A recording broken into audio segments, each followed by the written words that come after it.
NBC5 News at 6 starts now. Medford police are leading the investigation into what started a large fire near downtown Medford late last night. Good evening and thank you for choosing NBC5 News at 6. I'm Shelley Leggett. You saw the breaking news here on NBC5 News at 11 last night. The fire happening in an industrial area just south of downtown could be seen for miles. Now, as cleanup is underway, the investigation into how it started is just starting. NBC5's Jenna King is live downtown where some roads are still closed off. She has your top story tonight at 6. Jenna. Shelley, the scene here right now is a lot calmer than what played out last night. Fire Chief Eric Thompson says anytime hazardous materials are involved, it changes everything for his team. 50 firefighters from all over the Rogue Valley racing to the downtown Medford area around 9:30 Tuesday night. The fire was located behind Pacific Pride Fuel Distribution Center on Central Avenue.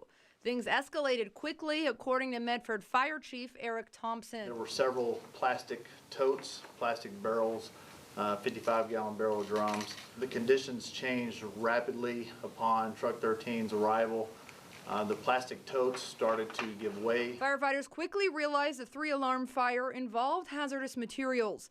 The elevated storage tanks became engulfed in flames, which led to leaks in 4 tanks, each holding 18,000 gallons of petroleum fuel. Because it's so unpredictable, the fire spread is so rapid, the heat is very intense, so you have to worry about explosions, you have to worry about runoff. I mean, all the dynamics of your typical structure fire change when you bring in petroleum products into the equation. Fire Chief Thompson said the fire spread to other industrial buildings between Central Avenue and the railroad tracks downtown.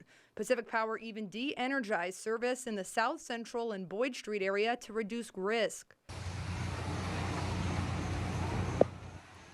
Medford Emergency Manager Aaron Ott says no evacuation notices were issued to the public, but informational notices were sent to 1,000 nearby recipients. That was for a quarter-mile radius around the incident. It was to let folks know about what was going on. The fast-moving fuel fire was put out after several hours, but damaged 4 buildings and 7 businesses. A cleanup contractor from Roseburg was on site Wednesday afternoon. There's no timeline for how long the cleanup will take. First step is try to stop the damage from spreading. Then you have to do an assessment to see just how bad it is. Then you have to clean it up. So right now, they're still in the phase of trying to stop the damage from spreading. Medford Police is leading the active investigation and says no suspects are in custody. Police previously said the initial call was for a warming fire by the railroad tracks, but couldn't confirm that was what happened in a Wednesday afternoon press conference.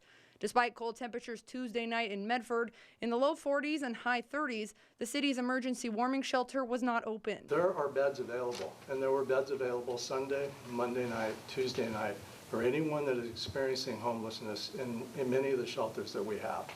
We did not open the severe weather event shelter because it did not meet the weather criteria.